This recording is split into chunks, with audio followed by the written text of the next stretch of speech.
Sejumlah warga dari Galesong, Kabupaten Takalar, Sulawesi Selatan melakukan unjuk rasa di depan gedung DPRD Sulsel.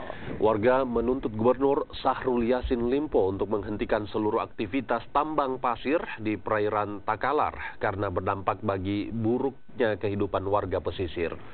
Warga Galesong meminta agar Gubernur Sulsel Syahrul Yassin Limpo menghentikan aktivitas tambang pasir karena masyarakat menilai penambangan pasir laut telah memberi dampak serius, diantaranya terjadinya penurunan tangkapan ikan bagi nelayan, khususnya nelayan pancing akibat terjadinya kekeruhan air laut. Saat ini 7 desa di pesisir Galesong mengalami abrasi yang sangat parah, bahkan hingga 15 meter.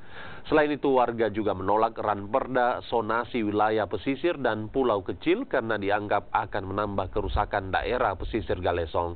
Sementara itu, DPRD Sulsel akan segera melakukan rapat dengar pendapat terkait tuntutan ini.